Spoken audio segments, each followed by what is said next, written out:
Hello friends, अब इस video में हम लोग काफी इंपॉर्टेंट टॉपिक देखने वाले, that is rules regarding valid consideration. और इसी वीडियो में आपको दो इंपॉर्टेंट केस लॉ भी यहाँ पे सीखने को मिलेंगे। ओके, अच्छा, वो करने से पहले हम लोग फटाफट एक बार रिकैप कर दे कि पिछले लेक्चर में हम लोगों ने कंसिडरेशन का डेफिनेशन देखा था। वो डेफिनेशन एग्जैक्टली क्या था याद करके बताना। सेक्शन 2 सबसेक्शन डी के अंदर हमको इसका डेफिनेशन दिया गया था, याद है सबको? क्या बोलता था सेक्शन 2 सबसेक्शन डी?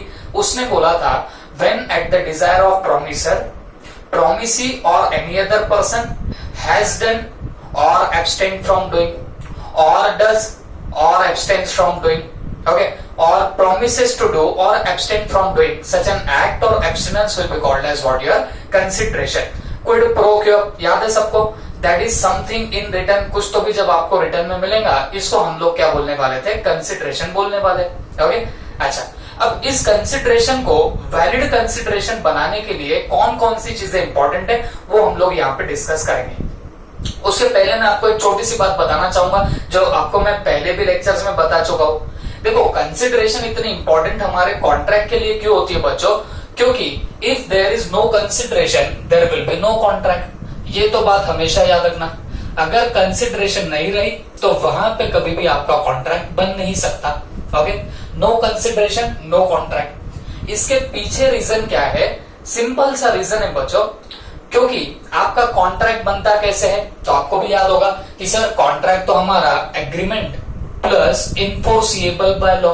जो एग्रीमेंट होगा और इन्फोर्सिएबल बाय लॉ होगा उससे हमारा कॉन्ट्रैक्ट बनता है। बट एग्रीमेंट कब बनता है बच्चों? जब आपका प्रॉमिस होगा और उस प्रॉमिस में जब कंसिडरेशन इन्वॉल्व होती है तब जाके आपका क्या बनेगा? अग्रीमेंट बनेगा। तो एक सिंपल लैंग्वेज में बात करो तो क्या ऐसा मीनिंग निकल रहा है कि अगर आपके प्रॉमिस में कंसिडरेशन ना हो तो वो अग्रीमेंट नहीं बनेगा। अग्रीमेंट नहीं बना तो definitely it will never be becoming what your contract. ये कभी आपका कॉन्ट्रैक्ट नहीं बनने वाला। तो सीधी सी बात है ना बॉस। तो जब तक आपके किसी पर्टिकुलर प्रॉमिस में कंसिडरेशन ना हो तो वो कभी भी क्या नहीं बना सकता? कॉन्ट्रैक्ट नहीं बना सकता। ओके, तो ये रिलेवेंस है हमारे इस पर्टिकुलर यूनिट का। अब एक कंसिडरेशन को वैलिड कंसिडरेशन अगर बनाना होगा तो उसके लिए कौन कौन सी चीजें इंपॉर्टेंट है, कौन कौन से रूल्स होते हैं वो हम लोग देखने वाले हैं। और जैसे मैं बता रहा हूं यहाँ पे आपको दो केस लॉ भी अच्छे से पढ़ने पड़ेंगे। ओके, चलो ध्यान से देखना। तो पहला रूल था बच्चों जो आपको पहले भी पता था, क्या? Consideration must move at the Dzire of promiser, okay, at the desire of whom? promiser। अब ये चीज को थोड़ा सा आपको ध्यान में रखना पड़ेगा। देखो, मैंने कल ही आपको बोला था ये चीज तो आपके डेफिनेशन के बिगिनिंग में आती है, when at the desire of promiser, promisee और any other person। याद आ रहा है सबको? तो बोलने का मतलब क्या हुआ? कंसिडरेशन जब भी कभी होगी तो वो किसके डिजायर पे होनी चाहिए? प्रोमिसर के डिजायर पे होनी चाहिए। ओके, अब जैसे मैंने कल आपको चलते फिरते एग्जांपल दिया था कि आप लोग ऐसे चलते फिरते मार्केट से घूम रहे हो, ओके, और आपने देखा कि किसी एक पर्टिकुलर शॉप में शॉर्ट सर्किट हुआ है एंड अकॉर्डिंगली सारा कुछ जो गुड्स वगैरह था वो जल रहा है और उसका शॉपकीपर वहां बाहर खड़े खड़े देख रहा है। ओके, तो आपने क्या किया? आपने अंदर छलांग लगाई और जितने गुड्स हो सकते थे उतने आपने सेव कर लिए। बात समझ में आ रही है आपको? और वो आप लोग उस पर्टिकुलर शॉपकीपर के सामने गुड्स रख देते हो। मुझे एक बात बताओ, अगर आप उसको अब कोई रिवॉर्ड मांगने जाओगे तो whether that particular shopkeeper is liable to pay you any reward here और नॉट? क्या वो आपको लाइबल है कोई रिवॉर्ड पे करने के लिए या नहीं? तो जवाब आएगा जी नहीं। उसकी कोई वहां पे लाइबिलिटी आएगी ही नहीं, उसका कोई ऑब्लिगेशन आएगा ही नहीं आपको रिवॉर्ड देने का। रीजन क्या है इसके पीछे? रीजन वॉज दैट वहां पे जाके छलांग लगाना, गुड्स सेव करके लाना, ये किसके डिजायर पे नहीं हुआ? उस शॉपकीपर के डिजायर पे नहीं हुआ। अब जब उसने आपको बोला ही नहीं था, उसने इच्छा व्यक्त ही नहीं की थी कि भाई जाके मेरे गुड्स सेव करके लाओ, तो आप किस मुंह से बंदे को रिवॉर्ड मांग सकते हो? तो बोलने का मतलब क्या हुआ? Consideration must move at the desire of promisor. या मूव बोलने से अच्छा मैं बोलूंगा must be at the desire of promisor. Consideration हमेशा किसके डिजायर पे होती है बताना, आपके इस पर्टिकुलर प्रोमिसर के डिजायर पे होती है। ये बात समझ में आ गई आपको। अगर आपको प्रोमिसर कोई डिजायर नहीं बताता है तो आप अगर कोई परफॉर्मेंस कर भी देते हो तो वो कभी भी कंसिडरेशन नहीं माना जाएगा। बात समझ में आ गई आपको? ओके, तो किसके डिजायर पे होगी कंसिडरेशन हमेशा, तो जवाब आएगा प्रोमिसर के डिजायर पे होगी। ओके, अब इस पे एक बहुत ही बेहतरीन सा केस लॉ हुआ था, तो आप लोग अगर थोड़ा सा ध्यान से देखोगे तो आपको ये सब चीजें जो है वो प्रॉपरली अंडरस्टैंड होने लगेगी। ओके, प्लीज ध्यान से सुना। तो ये जो केस लॉ था बच्चों, ये केस लॉ था Durga Prasad versus Baldev. Okay, Durga Prasad versus what, Baldev. इनके बीच में ये एक पर्टिकुलर केस लॉ हुआ था। ठीक है, चलो ध्यान है सबका, तो प्लीज आप लोग ध्यान से सुनो। केस अच्छा हुआ था तो आपको ये समझना चाहिए। ठीक है, अब देखो हुआ क्या था। अब इस बंदे को पहचानो, ये है डीपी। डीपी समझ रहा होगा ना आपको? हाँ, दुर्गा प्रसाद। तो ये बंदा कौन है बताना, डीपी।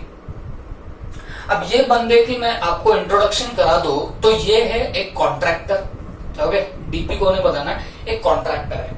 क्लियर हो गई बात सबको? ओके, अब हुआ ऐसे, इसके पर्टिकुलर टाउन या विलेज जो भी होगा, तो यहाँ पे एक मार्केट यार्ड था। Okay, this is what, this is a market yard. अब क्योंकि ये मार्केट यार्ड काफी पुराना हो गया था, अब ये कब जाके गिर जाएगा, कर जाएगा, इसकी चिंता सता रही थी किसको, एक पर्टिकुलर कलेक्टर को। अब कलेक्टर उसी पर्टिकुलर टाउन का था। ओके, तो ये कलेक्टर को चिंता थी कि भाई ये मार्केट यार्ड में बहुत सारी मतलब बहुत सारी शॉप्स है, उसमें बहुत सारे कस्टमर होते और इसका कहीं ना कहीं कोलैप्स होना कभी भी लिखा हुआ हो सकता है, मतलब कभी भी ये जाके कोलैप्स हो जाएगी, उसकी कोई गारंटी नहीं है। ओके, बहुत पुराना स्ट्रक्चर होगा, तो इसके लिए ये चिंता सता रही थी किसको, ये कलेक्टर को। तो कलेक्टर ने क्या किया, कलेक्टर ने सीधा ऑर्डर या रिक्वेस्ट बोलो, जो भी बोलो, तो कलेक्टर हैज रिक्वेस्टेड किसको, इस पर्टिकुलर डीपी को। किस चीज के लिए रिक्वेस्ट करी कि भाई तू क्या करना है, ये जो मार्केट यार्ड है ना, ये मार्केट यार्ड को रिपेयर कर देना या रिनोवेट कर देना। ओके, जो भी उसमें खामियां लगती है तो उसको क्या कर दे, पूरा रिपेयर कर दे, रिनोवेट कर दे। ये किसने किसको बोला, इस कलेक्टर ने इस पर्टिकुलर डीपी को बोला, इस पर्टिकुलर कॉन्ट्रैक्टर को बोल दिया। ओके, अब हुआ क्या, ध्यान से सुनना। बदले में डीपी को बोला गया कि भाई तेरे को क्या होगा, यहाँ पे जो भी ये पर्टिकुलर शॉप्स है, ओके, तो इसमें होंगे शॉपकीपर डेफिनेटली। ओके, तो ये शॉपकीपर जो है ये तेरे को क्या देने वाले बताना, ये तेरे को सेलिंग कमीशन देंगे। ये तुझे क्या देने वाले बताना, सेलिंग कमीशन देंगे। ये कौन किसको बता रहा है, कलेक्टर बता रहा है डीपी को। देखो बात सीधी है ना, ये बंदा डीपी मार्केट यार्ड को रिपेयर करके देगा, रिनोवेट करके देगा, तो ये जो पर्टिकुलर उसमें के शॉपकीपर्स है जिनकी शॉप्स वहां पे है, तो डेफिनेटली पूरा मार्केट यार्ड ही अगर रिपेयर हो तो इनकी शॉप्स भी क्या होने वाली बताना, रिनोवेट या रिपेयर हो जाएंगी। ओके, तो बदले में इसको क्या मिलने वाला है, क्योंकि ये तो अपना खर्चा करके ओन एक्सपेंडिचर पे रिपेयर करने वाला था। ये एक बात क्लियर करा दूं, ये जो पर्टिकुलर डीपी था ये अपने ओन एक्सपेंडिचर पे क्या करने वाला था बताना, रिपेयर करने वाला था पूरा मार्केट यार्ड। और ये किसके कहने पे हो रहा है बताना, ये सब इस कलेक्टर के कहने पे हो रहा था। ओके, तो ये अपने ओन एक्सपेंडिचर पे ये पूरा मार्केट यार्ड रिपेयर रिनोवेट कराने वाला था, और बदले में उसको क्या मिलने वाला था, सेलिंग कमीशन। मतलब बाद में जब ये रिपेयरिंग हो जाएगी तो ये जो पर्टिकुलर शॉपकीपर्स है ये मार्केट यार्ड से जितना भी सेल करेंगे तो उस पे एक स्पेसिफाइड परसेंटेज ऑफ कमीशन वो किसको देने वाले थे बताना, इस पर्टिकुलर डीपी को देने वाले थे। ये चीज तय हो गई। ओके, और ये सब किसने बोला बताना, कलेक्टर ने बोला था डीपी को, तो रिपेयर कर दे, बदले में तुझे ये लोग क्या दे देंगे बताना, सेलिंग कमीशन दे देंगे। बात समझ में आ गई आपको? ओके, अब हुआ क्या, हुआ इसे इस बंदे ने बेचारे ने अपने ओन एक्सपेंडिचर पे, खुद के एक्सपेंडिचर पे पूरा जो मार्केट यार्ड था इसको उसने रिनोवेट कर दिया, रिपेयर कर दिया। ओके, अब खुद के एक्सपेंडिचर पे किया तो अब बात आई रिकवरी ऑफ मनी की, पैसे रिकवर करने की बात आई, तो बंदे ने इनको मांगा कमीशन। इसको बोला भाई जैसे प्रॉमिस हुआ था, जैसे कलेक्टर साहब ने बोला था ये रिपेयर करके दो, बदले में ये तुमको क्या कर देंगे, सेलिंग कमीशन दे देंगे। तो ये बंदा जाता है for asking the selling commission. Okay, अब इनमें से एक बंदा था बी फॉर, यहां पे हम लोग बोल देंगे बलदेव। ओके, तो ये बी फॉर बलदेव, ये जो बंदा था इसने कमीशन नहीं दिया। एक्चुअल में अगर बोलूं तो इस पर्टिकुलर केस लॉ में और भी काफी लोग थे जिन्होंने इसको सेलिंग कमीशन नहीं दिया था। ओके, तो ये बलदेव एंड अदर्स ऐसे केस लॉ बनता है, बट मॉड्यूल में इतना दिया है, हम लोग इस पे स्टिक करके रहेंगे। ओके, तो हुआ इसे, इस पर्टिकुलर बंदे ने सेलिंग कमीशन नहीं दिया किसको, इस पर्टिकुलर डीपी को। तो डीपी ने क्या किया, डीपी ने सीधा केस फाइल कर दिया। आप देख लो कौन है बताना, प्लेंटिफ डीपी। क्यों? क्योंकि जो चीज डिसाइडेड थी मार्केट यार्ड को रिपेयर करो, उसके बाद ये सेलिंग कमीशन देंगे, तो ये बंदे ने तो सरासर मना कर दिया। उसने बोला मैं नहीं देता, भाग क्या करना है कर लेना। तो बंदे ने क्या किया, बंदे ने केस फाइल कर दिया। तो अब ये यहाँ पे प्लेंटिफ बना, तो ही बिकेम व्हाट यार, डिफेंडेंट, है ना, ये डिफेंडेंट बन गया और ये प्लेंटिफ बना। कोर्ट में केस चली। डीपी का कंटेंशन क्या था, डीपी बोल रहा था कि साहब देखो कलेक्टर ने ऑर्डर दिया था, कलेक्टर के ऑर्डर के हिसाब से मैंने सारा रिपेयर किया, तो कलेक्टर ने मुझे ये भी कहा था कि बदले में ये जो पर्टिकुलर बी है तो वो क्या करेगा, उसके सेल्स पे मुझे कमीशन देगा। और जब मैंने पूरा रिपेयरिंग वगैरह मेरे ओन एक्सपेंडिचर पे किया और बाद जब रिकवरी की आई तो इस बंदे ने देने से इनकार कर दिया। ही रिफ्यूज टू पे मी दैट पर्टिकुलर कमीशन। ये कंटेंशन किसका था, इस डीपी का।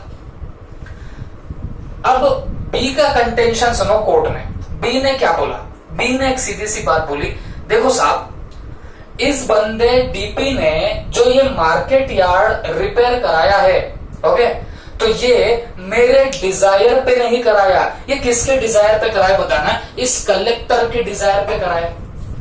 बात समझ में आ गई आपको? इस बंदे डीपी ने जो है ये मार्केट यार्ड को जो रिपेयर किया, ये मेरे डिजायर पे नहीं किया, बल्कि ये किसके डिजायर पे किया, इस कलेक्टर के डिजायर पे किया हुआ है। ओके, तो कोर्ट ने बोला ठीक है, क्या बड़ी बात है इसमें। तो उसने क्या बोला, as per law consideration must be at the desire of promisor. अगर मुझे पैसे पे करने हैं, ओके, अगर मुझे पैसे पे करने थे तो डेफिनेटली ये जो मार्केट यार्ड रिपेयर करने की बात थी ये भी मेरी डिजायर पे होना चाहिए था। बात समझ में आ गई? तो ये बंदा बोलता है बी कि ये जो मार्केट यार्ड जो रिपेयरिंग हुई है, रिनोवेशन हुआ है, ये मेरे डिजायर पे नहीं, ये कलेक्टर के डिजायर पे हुआ है। तो मैं यहाँ पे प्रोमिसर बन रहा हूं, अगर मुझे यहाँ पे पैसे पे करने आ रहे हैं तो डेफिनेटली ये जो मार्केट यार्ड है ये मेरी डिजायर पे क्या होना चाहिए था बताना, रिनोवेट होना चाहिए था। बात समझो? लेकिन ये रिनोवेट तो किसकी डिजायर पे हुआ, ये कलेक्टर की डिजायर पे हुआ। तो मैं यहाँ पे पैसे देने के लिए लाइबल कैसे होऊंगा या कमीशन देने के लिए लाइबल कैसे होऊंगा, ये कंटेंशन किसने रखा, इस पर्टिकुलर बी ने कंटेंशन रखा। बात समझ में आ गई? तो भाई अब आप लोग सोच के देखो कि ये केस जीतना कौन चाहिए। ओके, तो कुछ लोग सोच रहे होंगे सर ये केस तो डीपी ने जीतना चाहिए। क्यों?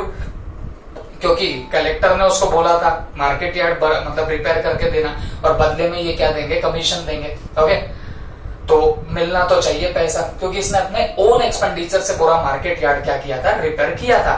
ठीक है, this was the contention of this particular DP.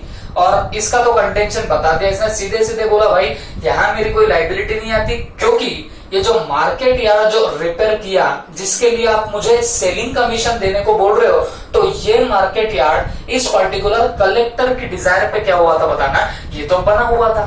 तो मैं यहाँ सेलिंग कमीशन देने के लिए लाइबल नहीं होता हूँ, क्योंकि consideration must be at the desire of promisor. तो मुझे अगर पैसे देने का बात आ रही है तो ये बनना भी मेरे डिजायर पे होना चाहिए था, बट नहीं हुआ, तो I am not liable here. तो कोर्ट ने जजमेंट दिया कि भाई ये जो पर्टिकुलर बी है ये यहाँ पे क्या हो जाएगा बताना, इस पर्टिकुलर केस को जीत लेगा। बात समझो?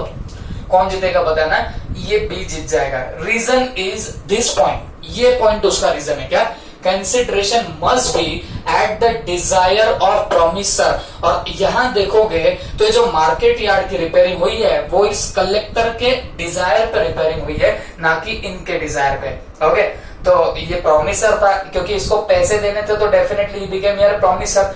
तो इसके डिजायर पे ये मार्केट यार्ड पूरा चेंज होता, तो फिर इसको सेलिंग कमीशन देने की बात आती। ये किसने डिसाइड किया? ये कोर्ट ने डिसाइड किया हुआ है। Okay, I know very well, यहाँ पे कुछ कुछ डाउट फिर भी जनरेट हो सकते हैं आपके दिमाग में, बट सिंपली स्पीकिंग आप सोच के देखो ना, यहाँ अगर इसको पैसे देने की बात आ रही, इसको अगर सेलिंग कमीशन देने की बात आ रही, तो ये तो वहां प्रोमिसर बन रहा है। ओके, लेकिन कोर्ट ने क्या बोला?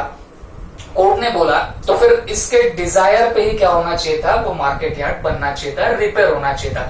उसके डिजायर पे नहीं हुआ, दैट्स व्हाई यहाँ पे कोई कंसिडरेशन नहीं मानी जाएगी। बात समझ में आ गई आपको? तो this was all about this particular case law. And simply बोलूं तो आप अगर आपके मॉड्यूल में देखोगे तो मॉड्यूल में ये केस लॉ इतना डिटेल में दिया ही नहीं है। ओके, इन्होंने छोटे मोटे फैक्ट दे दिए, लेकिन ये काय का केस है, काय का इतना क्लियरली नहीं दिया। But I have tell you everything about this particular case law. Okay, चलो ये इतना आप लोग नोट कर लो, फिर इसके बाद हम लोग और आगे बढ़ते हैं।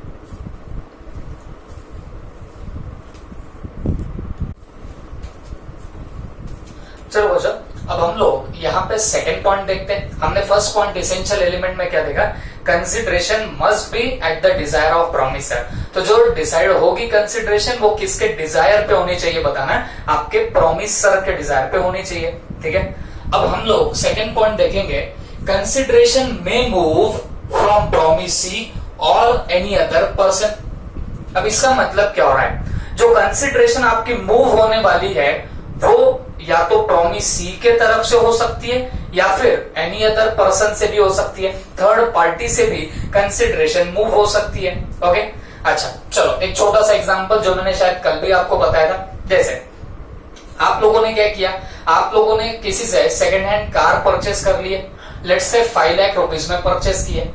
आपने सामने वाले को बोला कि मैं तेरे को 5 लाख रुपीज दूंगा। ठीक है, आप कार लेके तो आ गए और 5 लाख का जुगाड़ आपसे हो नहीं रहा। ओके, 10 दिन हो गए, 15 दिन हो गए, 20 दिन हो गए, महीना हो गया, 2 महीना हो गया, फिर भी आप सामने वाले को अमाउंट दे नहीं पा रहे हो।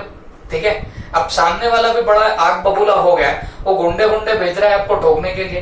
ओके, अब बात ये चल रही है कि अब इतनी परेशानी है। अब आपके पापा को अभी तक पता नहीं था कि भाई आप लोगों ने ऐसी कार लेके आए हो, आपने कहीं और रखी होगी।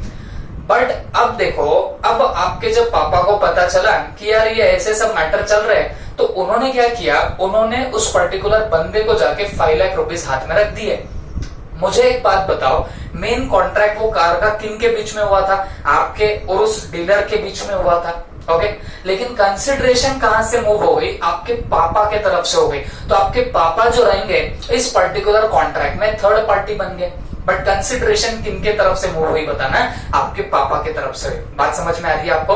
तो कंसिडरेशन प्रॉमिस सी भी दे सकता है, मतलब आप जिन्होंने कार परचेस की आप खुद भी 5 लाख रुपए दे सकते थे, या फिर क्योंकि बीच में इसके क्या है बताना, और या फिर एनी अदर पर्सन, कोई थर्ड पार्टी भी क्या कर सकता है बताना, कंसिडरेशन यहाँ पे पे आउट कर सकता है। Is that clear? ओके, अब बात समझो, इस पे एक बहुत ही इंपॉर्टेंट सा, एक बहुत ही फेमस सा केस लॉ होके गया था। उस केस लॉ का हम लोग डिस्कशन करेंगे। ओके, केस लॉ क्या है? उसका नाम है Chinnaya versus Ramayya. Okay, Chinnaya versus what? Ramayya. तो ये पर्टिकुलर ये केस लॉ हुआ था। This is very leading case law regarding this particular point, Chinnaya versus what? Ramayya. अब ध्यान से सुनो क्या हुआ था। अब देखो बच्चों, एक बेचारी, एक ओल्ड सी लेडी थी। ठीक है, तो आप देख रहे होंगे, ये देखो ओल्ड लेडी हमने यहाँ पे बना दी। अब ये क्या है बताना, ये लकड़ी है उसकी। ठीक है, तो ये क्या है बताना, ओल्ड लेडी। अब ये ओल्ड लेडी ने क्या किया? ओल्ड लेडी ने अपनी जो प्रॉपर्टी थी वो प्रॉपर्टी ट्रांसफर कर दी अपने डॉटर के नाम। ठीक है, property transfer to home? Daughter. अब ये यहां पे देखो उसकी एक डॉटर है। ओके, ये उसकी कौन बताना? डॉटर। तो ये ओल्ड लेडी थी, इसने अपनी प्रॉपर्टी ट्रांसफर करी किसको बताना? अपनी डॉटर को। ठीक है, अब हुआ इसे at the time of transferring property to the daughter, इस पर्टिकुलर ओल्ड लेडी ने एक अग्रीमेंट लिखा के लिया। ओके, एक एग्रीमेंट लिखा के लिया इस पर्टिकुलर डॉटर से। क्या एग्रीमेंट लिखा के लिया? कि ये डॉटर क्या करेगी? एन्युअली, बात समझो, ये डॉटर क्या करने वाली है बताना, एन्युअली कुछ एन्युटी पे करेगी, एन्युअलिटी पे करेगी, एनुअल पेमेंट करेगी, है ना, एन्युटी। और ये थी ₹653 की एनुअल पेमेंट। कितने की? एनुअल 653 रुपीज की पेमेंट जो है ये पर्टिकुलर डॉटर करेगी बताना, किसको? इस पर्टिकुलर बंदे को। ये बंदा कौन है? तो ये बंदा जो है वो इस ओल्ड लेडी का ब्रदर, ये क्या है बताना, ब्रदर है किसका बताना, ऑफ ओल्ड लेडी। तो इसका वो मैटरनल अंकल हो गया, है ना। ये डॉटर का क्या बन जाएगा? वो मैटरनल अंकल। अगर इसका भाई है तो इसका क्या बनेगा? Maternal uncle. तो अब देखो वापस से मैं आपको केस के फैक्ट्स बताता हूँ, हुआ क्या है क्या नहीं। ध्यान से सुनो। ओल्ड लेडी ने अपनी प्रॉपर्टी ट्रांसफर करी थी इस पर्टिकुलर अपने डॉटर को, और eight the time of transferring इसने इससे एक अग्रीमेंट लिखा के लिया था कि ये इसको एन्युअली एन्युटी देगी, एन्युअली पेमेंट करेंगे एन्युटी का ₹653, मतलब 653 रुपए ये हर साल किसको पे करेंगी बताना, इस पर्टिकुलर बंदे को। ये कौन है बताना? ब्रदर ऑफ ओल्ड लेडी, मतलब इस ओल्ड लेडी का ये भाई है। ओके, अब देखो हुआ क्या। और अगर मैं नामकरण करूं तो बाद में करूंगा, इसको मैं बोलूंगा यहाँ पे सी फॉर, ये हो गया चिन्हया, और ये जो है ये रमैया है। ओके, इसको बोलेंगे यहाँ पे आर। ठीक है, अब हुआ ऐसे कि इस बंदी ने, इस आर ने पर्टिकुलर अग्रीमेंट तो साइन कर दिया कि मैं इसको इस पर्टिकुलर मेरे मैटरनल अंकल को 653 रुपीज पर एनम हर साल मैं देने वाली हूं, ऐसे उसने एग्रीमेंट में तो डाल दिया। बट हुआ ऐसे, लेटर ऑन जब प्रॉपर्टी ट्रांसफर हो गई तो इसने ये एन्युटी देना ही बंद कर दिया, या उसने एन्युटी दी ही नहीं, किसको बताना, इस पर्टिकुलर मैटरनल अंकल को, या उस ओल्ड लेडी के ब्रदर को उसने पैसे देने ही बंद कर दिए। ओके, अब हुआ ऐसे कि ये बंदे ने, ओके, इस सी ने क्या कर दिया, इसने केस फाइल कर दिया। तो आप देख रहे होंगे, तो ये बंदा यहाँ पे कौन बन रहा है बताना, ये प्लेंटिफ बन रहा है। तो सी ने क्या किया, सी ने यहाँ पे केस फाइल कर दिया। ओके, किसके ऊपर केस फाइल किया बताना, इस पर्टिकुलर डॉटर के ऊपर केस फाइल कर दिया। ठीक है, और डॉटर डेफिनेटली इसकी नहीं है, वो डॉटर किसकी थी बताना, इसकी थी। तो इसके ऊपर मतलब आर के ऊपर केस फाइल किया, और किस ग्राउंड पे केस फाइल किया कि भाई देखो मेरी सिस्टर ने जब इसको प्रॉपर्टी ट्रांसफर करी थी तो इससे रिटर्न में एग्रीमेंट लिखा के लिया था कि ये एन्युटी जो है 653 रुपीज की ये मुझे ट्रांसफर करेगी। बट इसने क्या किया, प्रॉपर्टी उसके नाम आने के बाद ये 653 की इंस्टॉलमेंट देनी मुझे बंद कर दी है। ये किसने बोला, इस पर्टिकुलर ओल्ड लेडी के ब्रदर ने बोला, सी ने बोला। ठीक है, अब आर क्या बोलती है, आर बोलती है देखो कॉन्ट्रैक्ट हम दोनों की, या मेरी मदर ने मुझे क्या किया है, प्रॉपर्टी ट्रांसफर किया है। ठीक है, और मैं इसको बलजबरी फोकट में पैसे अगर दूं तो बदले में मुझे कुछ मिलना तो चाहिए। देखो हमने क्या बोला, कॉन्ट्रैक्ट में आपको भी पता है consideration plays a vital role. सही है बात। तो आप मुझे बताओ, अगर कंसिडरेशन नहीं तो वो अग्रीमेंट नहीं बन पाता, और ना ही वो फिर क्या बन पाएगा बताना, आगे चल के कॉन्ट्रैक्ट बन पाएगा। तो इसने बोला मैं अगर समझ लो इस पर्टिकुलर सी को पैसा ट्रांसफर करो, इंस्टॉलमेंट ट्रांसफर करो, तो बदले में मुझे क्या मिलेगा, समथिंग इन रिटर्न, कुछ नहीं मिलेगा। देखो कंसिडरेशन का मीनिंग क्या होता है, समथिंग इन रिटर्न। तो ये पर्टिकुलर आर बोलती है कि मैं इसको अगर पैसा ट्रांसफर करूंगी तो बदले में मुझे क्या मिलने वाला है, समथिंग इन रिटर्न, कुछ नहीं मिलेगा। और समथिंग इन रिटर्न कुछ नहीं रहा तो इसका मतलब क्या हो गया, इसका मतलब ये होता है कि यहाँ पे कोई कंसिडरेशन है ही नहीं। यहाँ पे क्या नहीं है बताना है, कोई कंसिडरेशन है नहीं। तो कंसिडरेशन नहीं है तो मैंने आपको पहले बता दिया, नो कंसिडरेशन नो कॉन्ट्रैक्ट। तो अकॉर्डिंगली इसने बोला यहां फिर कोई कॉन्ट्रैक्ट बन ही नहीं रहा, because there is no consideration at all. ये कौन बोलती है, ये आर बोलती है। ओके, अब आप सोच के देखो आपके दिमाग में क्या आ रहा है। देखो बात तो इसकी भी वजह से सही लगती है, क्योंकि वो क्या बोलती है, वो बोलती है कि भाई देखो मैं अगर पैसा दूंगी तो बदले में मुझे क्या मिलने वाला है, समथिंग इन रिटर्न क्या होगा, कुछ भी नहीं होगा। तो समथिंग इन रिटर्न कुछ नहीं रहा तो वहां पे तो कंसिडरेशन ही नहीं हुई, और कंसिडरेशन ही अगर नहीं हो तो वो कॉन्ट्रैक्ट नहीं बनेगा। तो अगर कॉन्ट्रैक्ट ही नहीं है तो मुझे यहाँ परफॉर्मेंस करने की क्या जरूरत, इसको पैसे देने की यहाँ पे क्या जरूरत है? ये किसने बोला बताना? आर ने बोला, स्ट्रांगली बोला। कहां पे? कोर्ट ऑफ लॉ में। ठीक है, अब आप सोच के देखो, ये बंदे का कंटेंशन था, मेरी बहन ने उसको प्रॉपर्टी ट्रांसफर करते वक्त लिखा के लिया था कि मुझे पैसा ट्रांसफर करना।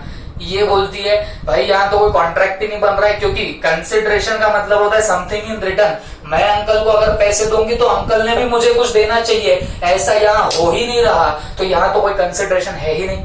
तो कंसिडरेशन नहीं तो कॉन्ट्रैक्ट भी यहाँ पे बन ही नहीं रहा है। ये किसने बोला बताना? ये पर्टिकुलर आर ने बोला।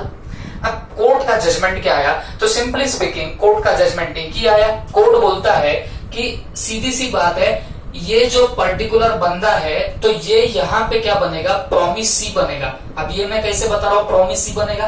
क्योंकि ये डॉटर यहाँ पे क्या बन गई थी? प्रॉमिसर। ओके, क्योंकि उसने जब अग्रीमेंट साइन किया था तो अग्रीमेंट में उसने क्लियर कट लिख के दिया था कि भाई मैं पेमेंट करते रहूंगी, किसको बताना? इस पर्टिकुलर मैटरनल अंकल को। तो ये प्रॉमिसर थी और ये प्रॉमिसी बन गए अंकल। अब आप मेरे को बताओ, कंसिडरेशन जानी चाहिए, ये बात तो सही है। ओके, इसका बोलना था कि यहां से कोई कंसिडरेशन आ ही नहीं रही, मेरे को बदले में कुछ नहीं मिल रहा, तो कंसिडरेशन है ही नहीं। बट आप मुझे बताओ, हमने अभी अभी पॉइंट क्या देखा? कंसिडरेशन में मूव फ्रॉम प्रॉमिसी और एनी अदर पर्सन। बात समझो, यहाँ पे प्रॉमिसी कौन है? यहाँ पे प्रॉमिसी ये अंकल है। भले ही ये जो एन्युइटी इसको पे करने वाली है मैटरनल अंकल को, तो बदले में मैटरनल अंकल कुछ नहीं देने वाले। ये बात तो श्योर शॉर्ट है कि मैटरनल अंकल इसको कुछ 1 रुपया भी देने नहीं वाले, ये बात श्योर शॉर्ट है। लेकिन क्या इतने से बोलेंगे कि यहाँ पे इस कॉन्ट्रैक्ट में कोई कंसिडरेशन नहीं है? ऐसा नहीं बोल सकते, ऐसे कोर्ट ने बोला। क्यों बोला? क्योंकि इस बंदी को ये जो प्रॉपर्टी मिली, वो प्रॉपर्टी किस बेसिस पे मिली, किस कंडीशन पे मिली कि ये क्या करेगी? मैटरनल अंकल को पेमेंट करेगी। तो इसका मतलब ये हुआ कि इसके बिहाफ पे कंसिडरेशन उस ओल्ड लेडी ने ही ट्रांसफर कर दी थी। किसको बताना? इस पर्टिकुलर आर को। ओल्ड लेडी ने प्रॉपर्टी किस बेसिस पे ट्रांसफर की कि कल चल के अगर ये एन्युटी देने लग जाए अंकल को तो जाके वो प्रॉपर्टी ट्रांसफर होगी। तो अकॉर्डिंगली यहाँ पे कोर्ट ने डिसाइड किया कि भाई कंसिडरेशन जरूरी नहीं है कि इसी की तरफ से, मतलब प्रॉमिसी से प्रॉमिसर की तरफ जाना। अगर कोई थर्ड पर्सन भी अगर क्या करता है, कंसिडरेशन मूव करता है, तो भी चलेगा। बात समझ में आ रही है आपको? मैंने आपको कल भी बताया, stranger to a contract not possible, but stranger to a consideration definitely possible. अब देखो, ये दोनों के बीच में ये बोलती है कि अंकल से मुझे कुछ कंसिडरेशन नहीं मिल रही, बट ये बात कोर्ट ने गलत प्रूफ करी। कोर्ट ने क्या बोला? अरे भाई तेरे को तो क्या हो रही है बताना? कंसिडरेशन इस पर्टिकुलर ओल्ड लेडी से ऑलरेडी मिल चुकी है। बात समझ में आ रही है? वो प्रॉपर्टी क्यों ट्रांसफर हुई? क्योंकि इसने प्रॉमिस किया था कि मैं अंकल को इतने इतने पैसे दूंगी।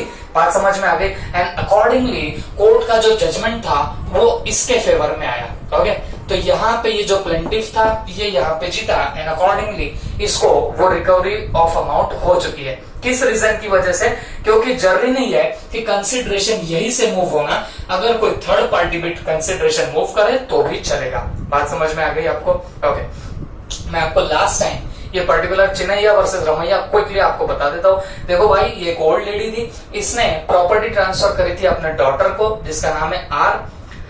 लेकिन उसके अंदर एक उसने कंडीशन डाली हुई थी कि आर को क्या करना पड़ेगा? एन्युटी देनी पड़ेगी ₹653 की। ये किसको देनी पड़ेगी? इस ओल्ड लेडी के ब्रदर को देनी पड़ेगी। ओके, तो इसने क्या किया? इसने प्रॉपर्टी ट्रांसफर होने के बाद उसको पैसा देने से ही मना कर दिया। Chad refuse to pay the payment to this particular brother of this old lady. ठीक है, तो इसने ट्रांसफर ही नहीं किया। तो इसने कोर्ट में केस फाइल कर दिया कि भाई देखो, मेरे को ये पैसा देती नहीं है, जबकि इसने राइटिंग में एग्रीमेंट करके दिया था कि मैं इतना इतना पेमेंट करूंगी। तो फिर अकॉर्डिंगली कोर्ट का जजमेंट क्या आया?